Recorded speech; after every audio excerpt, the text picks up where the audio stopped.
Graça e paz, irmãos. Vamos abrir a palavra em Romanos, capítulo 7, versículo 4.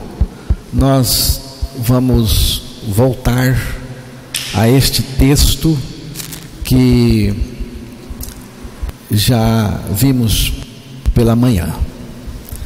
Vamos ouvir a leitura da palavra de Deus com atenção e com carinho. Romanos 7, 4.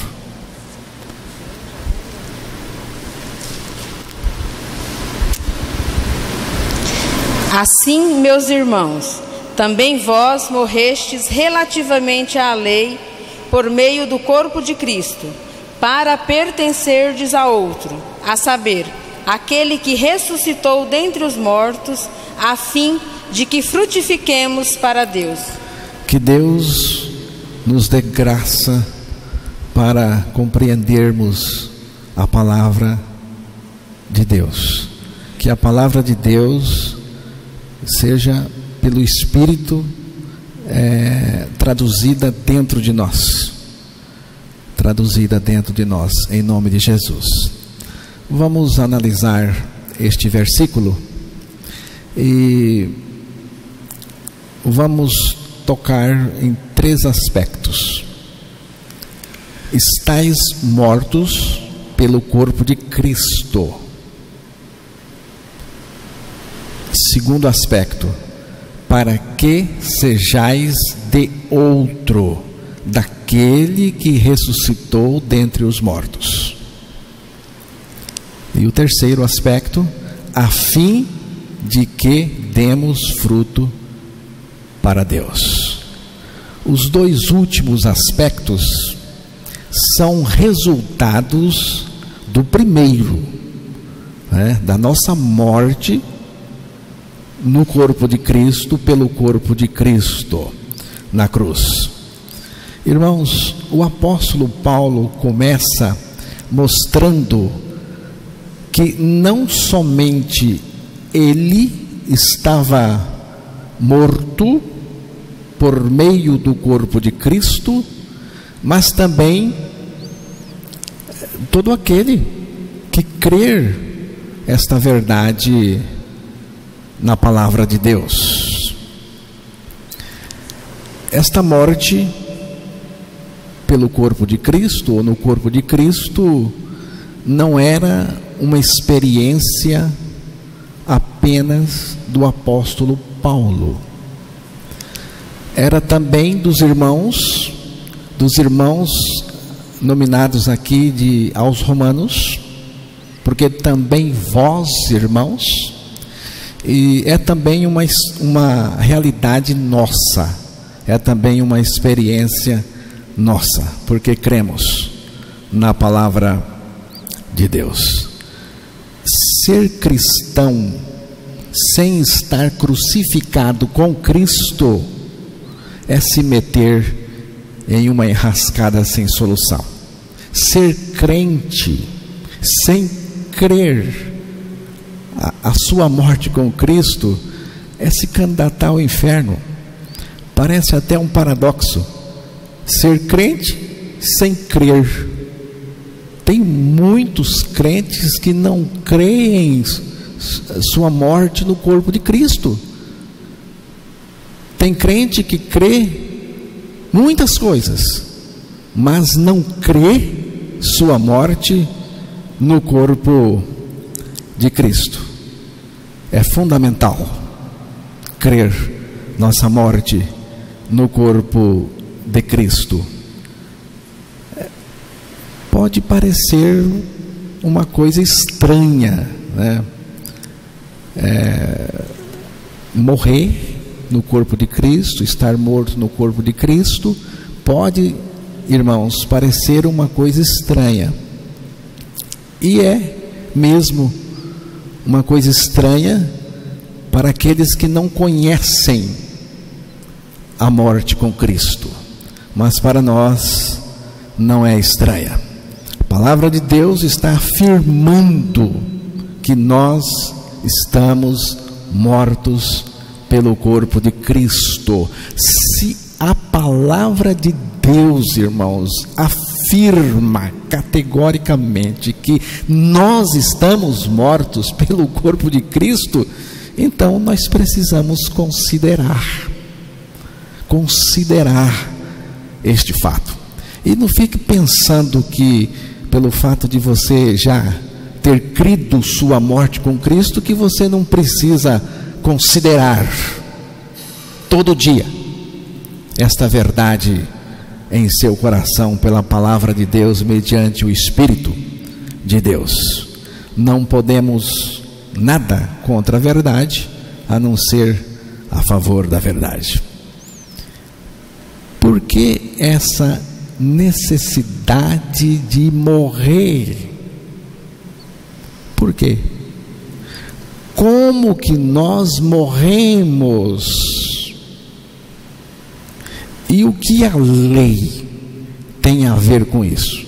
Porque o texto, lá no texto, o apóstolo disse que nós morremos relativamente à lei pelo corpo de Cristo. Eu gosto muito quando falo da morte, da minha morte com Cristo, do texto de João, Evangelho de João, capítulo 12, verso 32 e 33. Vamos ouvir. E eu, quando for levantado da terra, atrairei todos a mim mesmo. Isto dizia, significando de que gênero de morte estava para morrer. Este texto, irmãos, é chave para compreendermos a nossa morte no corpo de Cristo. Não há dúvida de que Jesus estava falando de sua crucificação e também de uma atração que ele iria exercer no momento de sua crucificação. Versículo 33, Jesus, ele dá o sentido do que ele disse no verso 32. Ele disse assim que significava a maneira pela qual ele iria morrer. Ele estava sim falando da cruz. E ele diz aí, Jesus diz: atrairei todos a mim mesmo.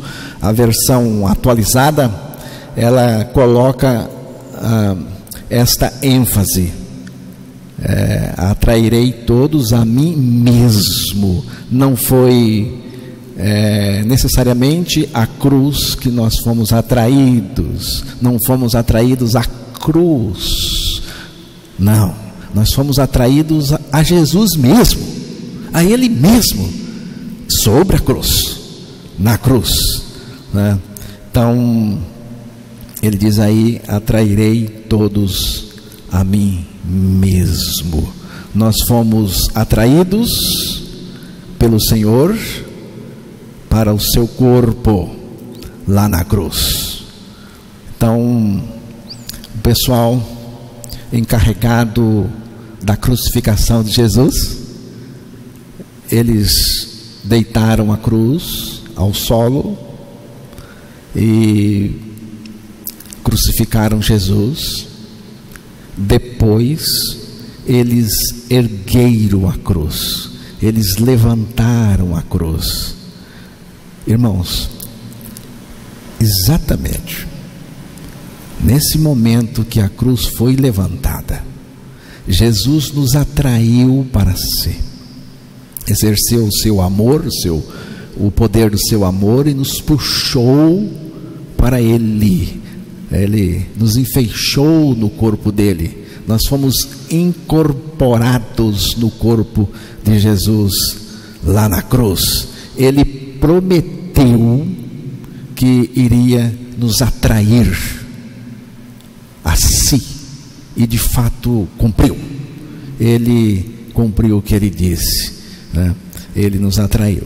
E a partir desse momento que Jesus foi levantado da terra e nos atraiu, nós estamos em Cristo. Estamos em Cristo a partir daí. Eu sei, irmãos, que a nossa atração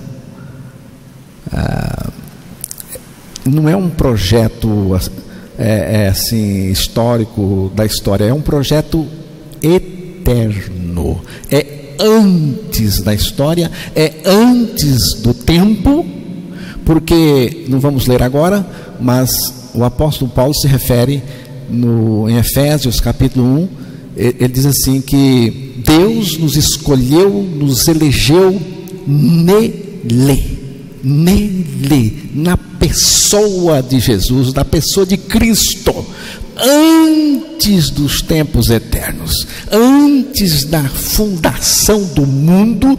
Deus já tinha o propósito de nos atrair a Cristo, e o que nós estamos vendo aqui na crucificação de Jesus é o lado histórico, é a realização daquilo que Deus tinha em seu coração. Então a palavra mostrou que todos foram atraídos para o corpo de Jesus no momento da sua crucificação, de sua crucificação.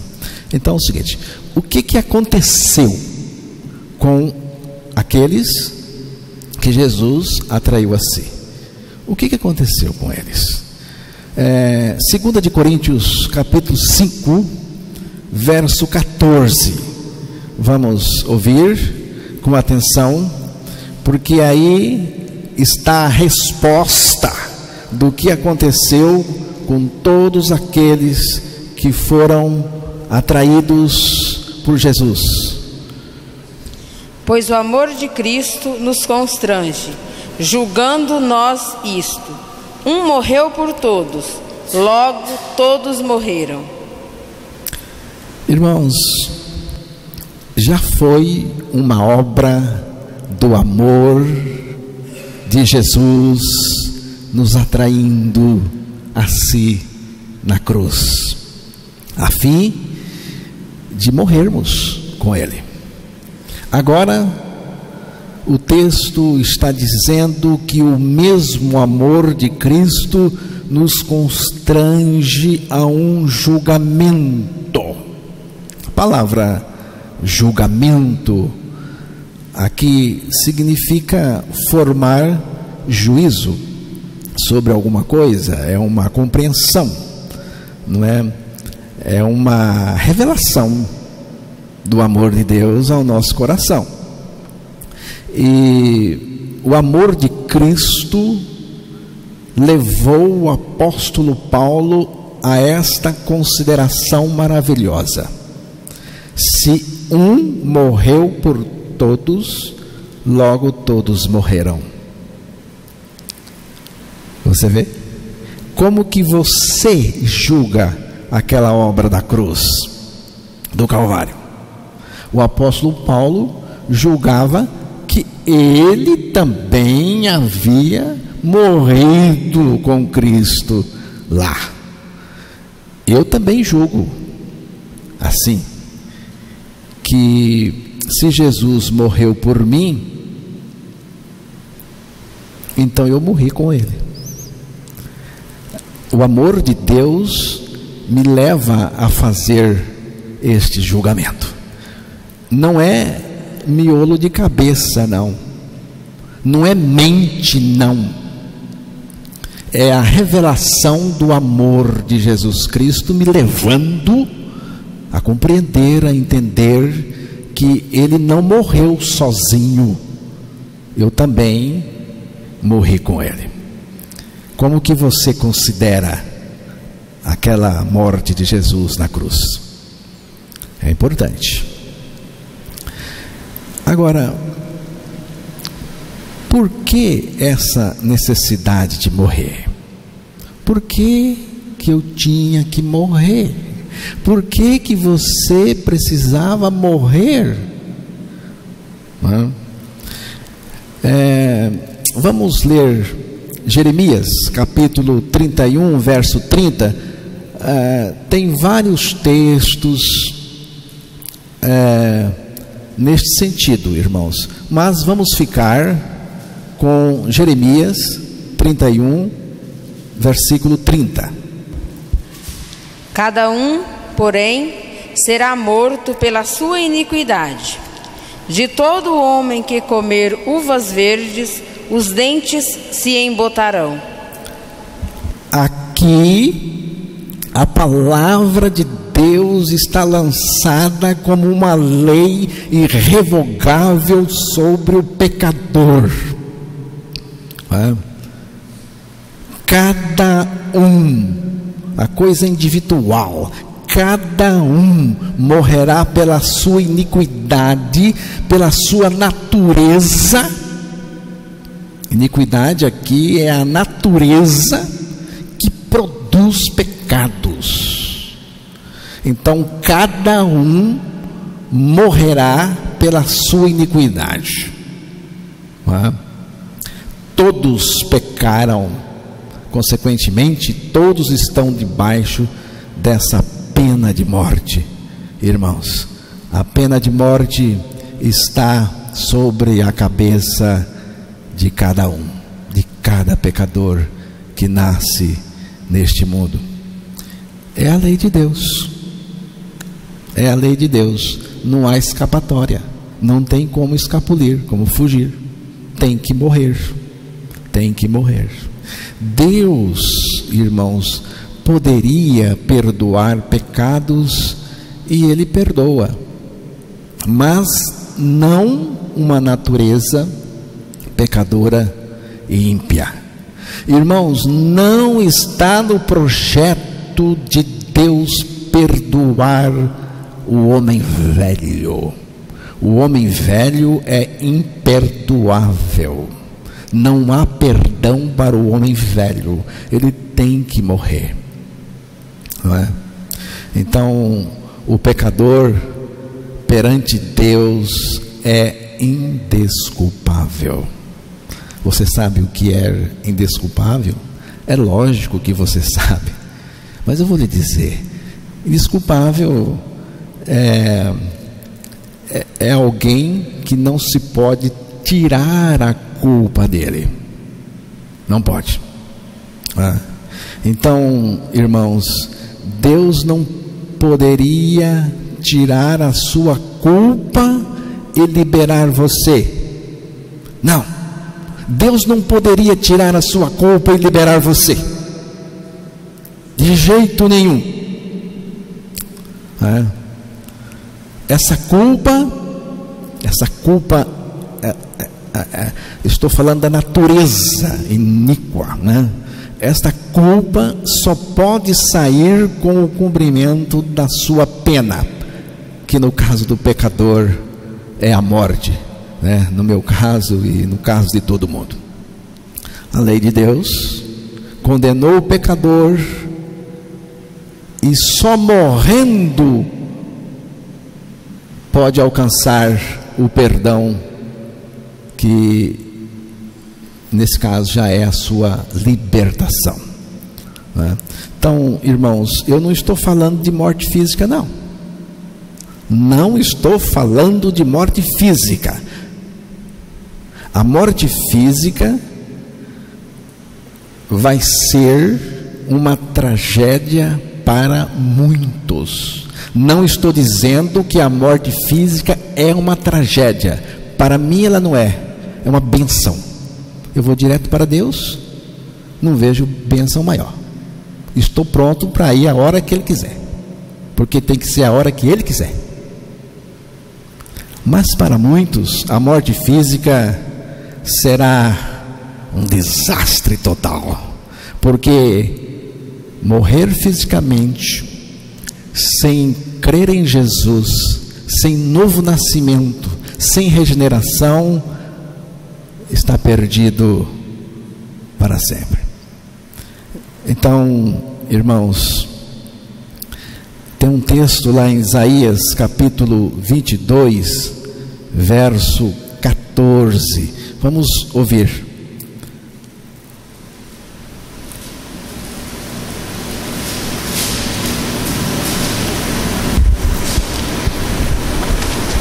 Mas o Senhor dos Exércitos se declara aos meus ouvidos, dizendo: certamente essa maldade não será perdoada até que morrais, diz o Senhor dos Exércitos. Isso, eu vou ler aqui também, na versão que estou usando.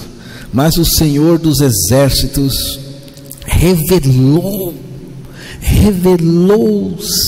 aos meus ouvidos, dizendo: certamente esta maldade, natureza perversa, não vos será expiada. A outra tradução diz perdoada, até que morrais, diz o Senhor dos Exércitos.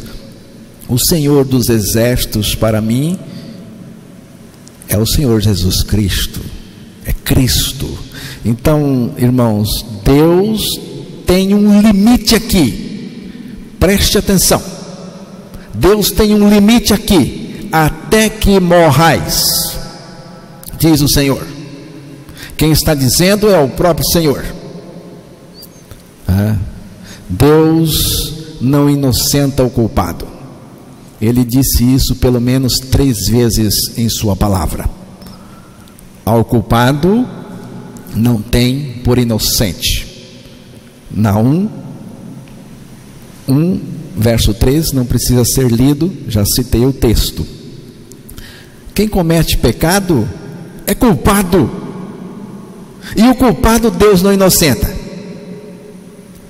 Ele perdoa pecados, mas o pecador precisa morrer, irmãos.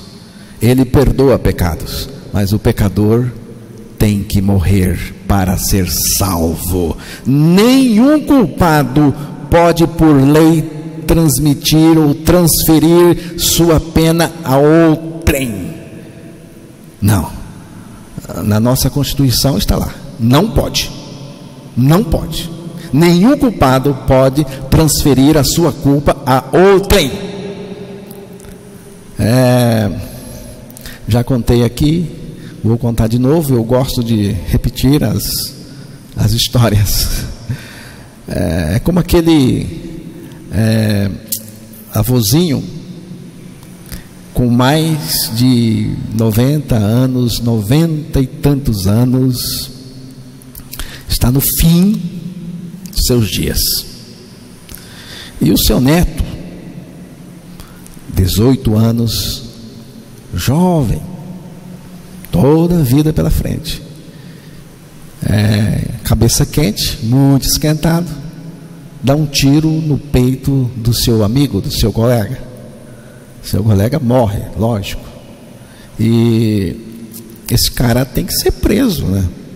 Ele tem que ir para a cadeia. E ele vai ficar muito tempo na cadeia. Mas o avôzinho chega para a justiça e propõe uma troca. Eu vou no lugar do meu neto para a cadeia. E pode fazer o que quiser comigo, pode até matar. Você acha que a lei aceita? Você acha que a lei aceita? Não aceita, irmãos. O jovem, ele mesmo, tem que pagar a sua culpa. Foi o que aconteceu na cruz, irmãos. Foi o que aconteceu na cruz. Jesus não morreu no nosso lugar. Sequer tem isso na palavra. Ele morreu por nós. Substituiu, sim. Ele morreu por nós. Mas Ele nos atraiu para Ele. Ele nos colocou nele. Ele morreu com a gente. Ele morreu comigo. E assim a lei de Deus foi satisfeita totalmente. Assim, Ele pode me perdoar, me inocentar, porque Ele tirou a minha culpa lá na morte com Ele naquela cruz. Ele não transferiu. Todo mundo prega isso, quase todo mundo, que Jesus transferiu a sua culpa para Ele. Mas nessa pregação falsa que está por aí. Mas no Evangelho não, senhores. Na justiça do Evangelho você morreu com Cristo.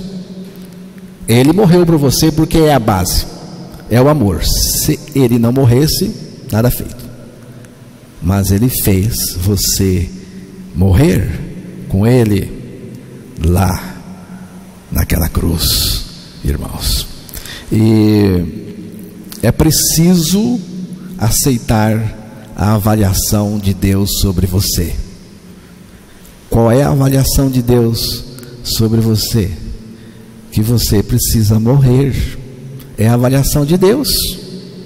É preciso chegar diante do Senhor e dizer: Senhor, é a tua avaliação sobre mim, que eu preciso morrer. Se o Senhor entende que eu preciso morrer para ser liberto do pecado, então eu também entendo que só a minha morte para o pecado me livra dele. Você não crê nisto, sabe por quê? Você quer saber por que você não crê? Porque você tem conceitos elevados acerca de si mesmo. Você está cheio de esperança em você mesmo. Você tem esperança em você mesmo. Você acha que você pode dar certo,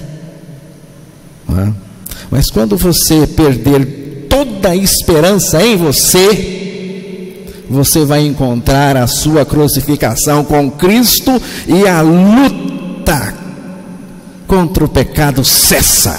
Toda a luta.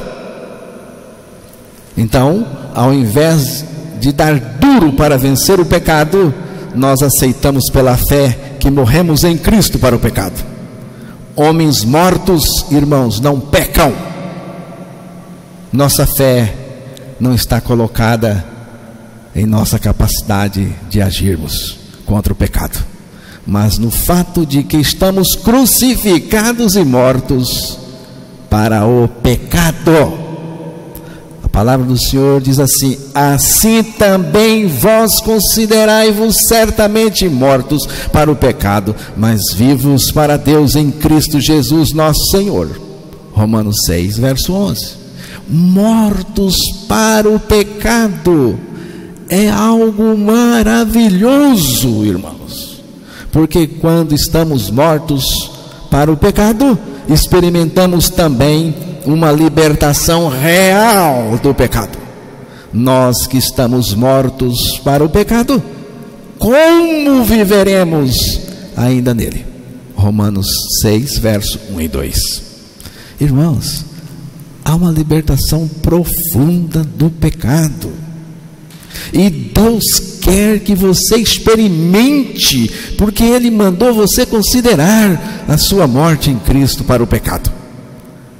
Esse considerar é produto da fé. Trata-se de crer na palavra que está afirmando a nossa morte no corpo de Cristo. Irmãos, só quando cremos podemos experimentar a operação dessa morte em nós e uma vida fora do pecado. Interessante que quando você confessa sua morte com Cristo, você vai encontrar a operação dessa morte em você. Mas quando você olha, você não vê morte, você vê a manifestação da vida de Cristo agindo e operando em você com poder, porque a vida de Cristo é poderosa. Então, quando cremos a nossa crucificação com Cristo, experimentamos algo incrível, irmãos. Não vivo mais, mas Cristo vive em mim. Isto é o Evangelho. Isto é o Evangelho.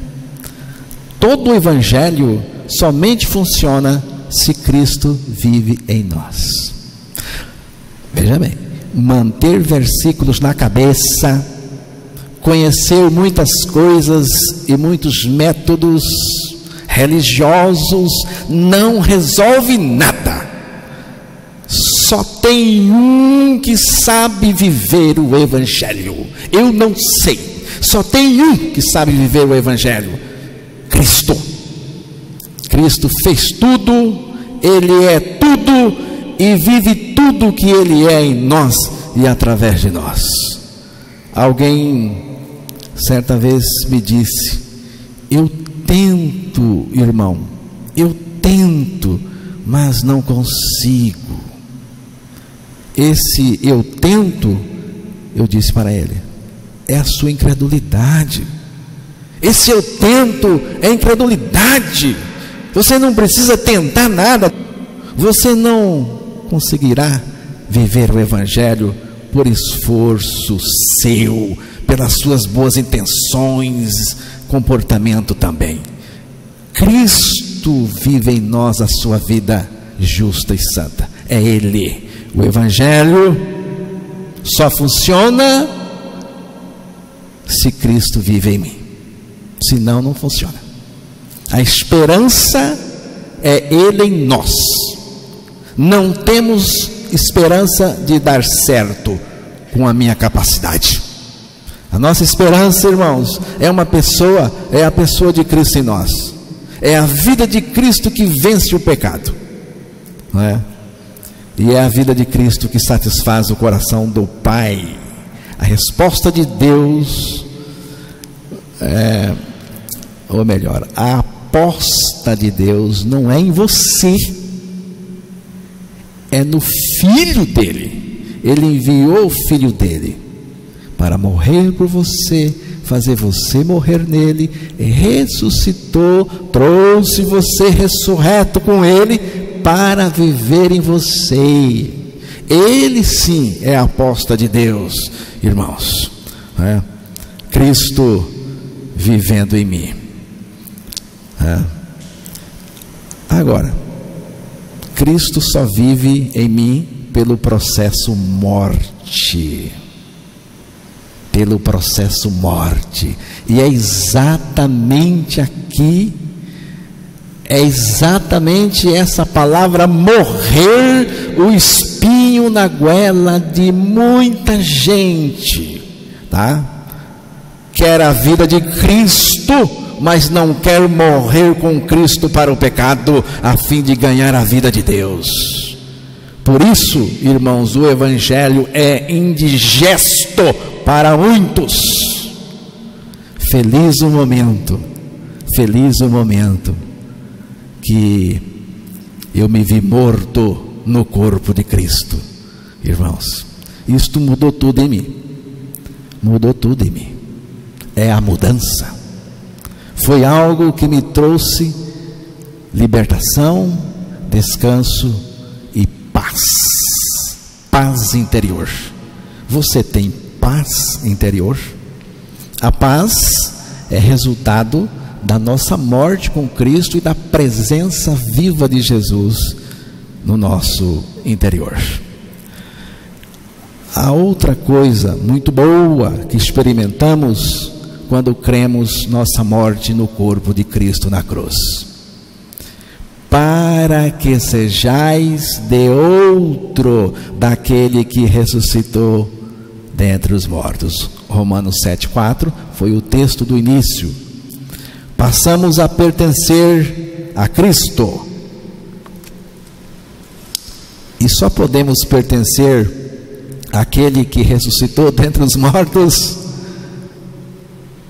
morrendo no corpo de Cristo e ressuscitando com Ele, e Ele vivendo em nós.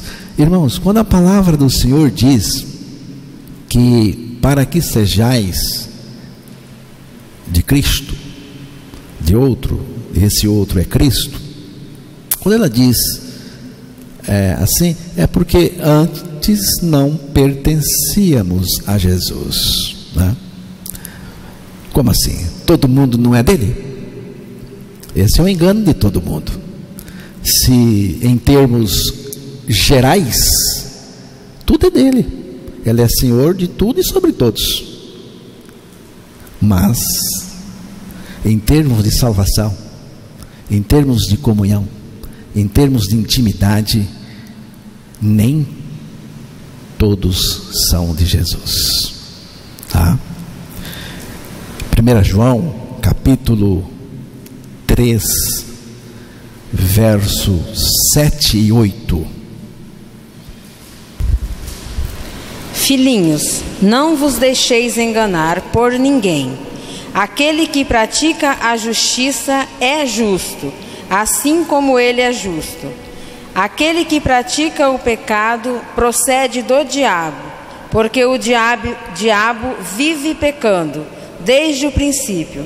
Para isso se manifestou o Filho de Deus, para destruir as obras do diabo. A versão dela disse que aquele que peca procede do diabo. Veja a procedência de quem peca. Não sou eu que estou dizendo. Quem peca procede do diabo.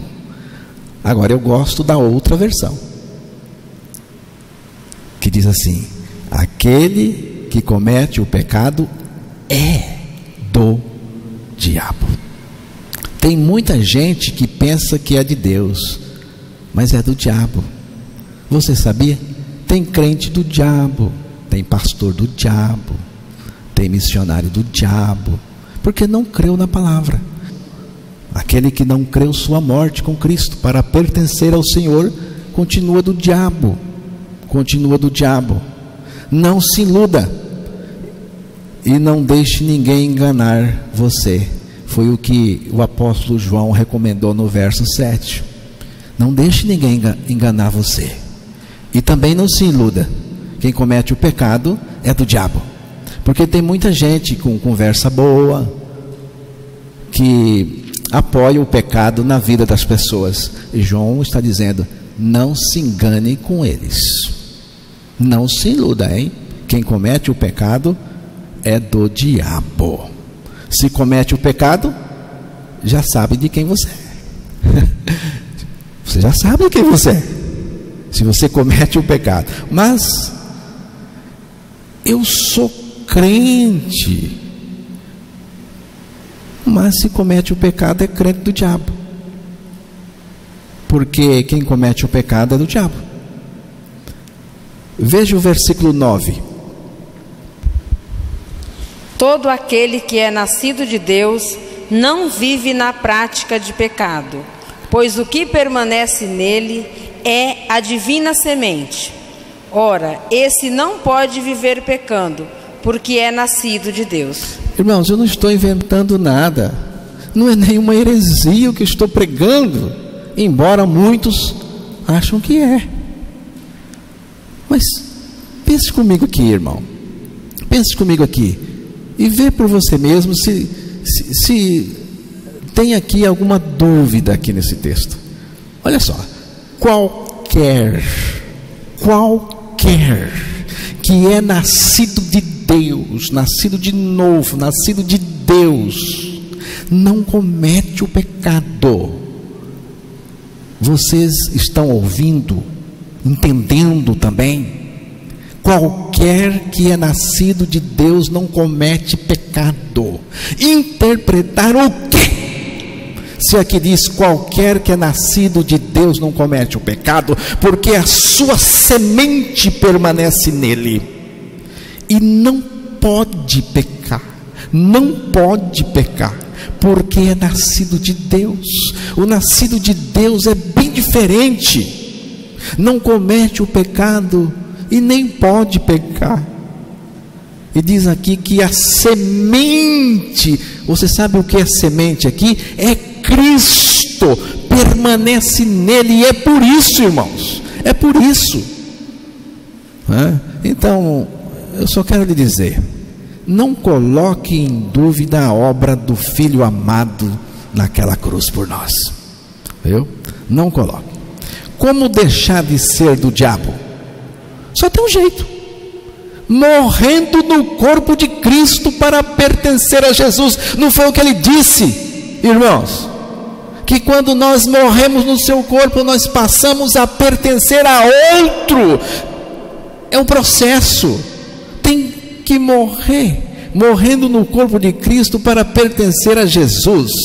É morrendo pelo corpo de Cristo para ser daquele que ressuscitou dentre os mortos. Se nós morrermos, deixamos de ser do diabo e passamos a pertencer a Jesus, não somos de Deus só porque acreditamos que somos. Você não é de Deus só porque você acredita que você é de Deus. Somos de Deus porque cremos a palavra de Deus, que afirma a nossa morte no corpo de Cristo. Jesus morreu e ressuscitou para ser Senhor. Romanos capítulo 14, versículo 8 e 9. Vamos ouvir a palavra mostrando-nos que Jesus ressuscitou para ser o nosso dono, o Senhor. Porque se vivemos, para o Senhor vivemos; se morremos, para o Senhor morremos. Quer, pois, vivamos ou morramos, somos do Senhor. Foi precisamente para esse fim que Cristo morreu e ressurgiu, para ser Senhor tanto de mortos como de vivos. Senhor é o dono, o proprietário. Cristo ressuscitou para ser o dono de todos aqueles que com Ele morreram e ressuscitaram. E Ele é o dono daqueles que não creram também, porque é o Senhor que vai colocá-los no lago de fogo. Não é o diabo, não. Então, irmãos, nesta morte com Cristo, deu-se a minha libertação do pecado e a minha transferência de dono. É nisto que temos que crer. Cristo ressuscitou para viver como Senhor naqueles que com Ele morreram e ressuscitaram. Somos do Senhor em qualquer situação. 1 Pedro capítulo 3, o verso 15, ali tem uma recomendação preciosa em relação ao senhorio de Cristo no nosso coração. Antes, santificai a Cristo como Senhor em vosso coração, estando sempre preparados para responder a todo aquele que vos pedir razão da esperança que há em vós. A parte inicial: antes santificai ao Senhor Deus em vossos corações. O Senhor é o único que temos que levantar no nosso coração, irmãos. O nosso coração tem que ser dele totalmente. Ele é o dono do nosso coração. O nosso coração tem que estar separado para Ele, porque é santificai. Então o nosso coração tem que estar separado para Ele. O pecado não tem mais nenhum domínio no coração, que o Senhor reina. Não há nenhum condomínio, mas apenas o domínio do Senhor. Ele é reverenciado em nosso coração. Reverenciar o Senhor é reconhecê-lo Senhor soberano do nosso coração. O senhorio de Jesus abrange não só o nosso coração, mas todas as áreas da nossa vida. Eu não me pertenço a mim mesmo, nem ao diabo. Eu pertenço àquele que por mim morreu e ressuscitou. Eu pertenço a Jesus. Eu não sou importante, mas o meu dono é muito importante. Então não brinque comigo. Ele é o Senhor do meu coração. Finalmente, Cristo nos levou a morrer no seu corpo a fim de nos fazer frutíferos. Romanos 7,4, a parte final diz: a fim de que demos frutos para Deus. Esse fruto só pode ser produzido em nós mediante a nossa morte com Cristo, irmãos. Esta morte com Cristo é a condição para uma pessoa dar fruto para Deus. Não tem outro processo, outro caminho. Deus nos levou a morrer no corpo de Cristo para colocar em nós a vida frutífera do seu Filho, a fim de que possamos assim dar fruto para Deus. Eu creio assim, irmãos, que a condição de dar fruto para Deus é esta: não mais eu, mas Cristo em mim. Cristo em mim é a condição de dar fruto para Deus. Eu me alegro pela minha morte com Cristo todos os dias. Eu me alegro pela minha morte com Cristo. Eu estou feliz com a minha morte com Cristo, no corpo de Cristo. Senhor, graças te dou pela minha morte em teu corpo, na cruz. Graças te dou porque eu sou do Senhor. Eu sou do Senhor. O Senhor está em mim, vive e reina em mim como o Senhor do meu coração. Eu te pertenço. Eu te agradeço pela tua vida frutífera em mim. E agora tu podes me levar a dar frutos para Deus, porque o fruto é para Deus, não é para a igreja, nem para mim, é para Deus. Amém, irmãos?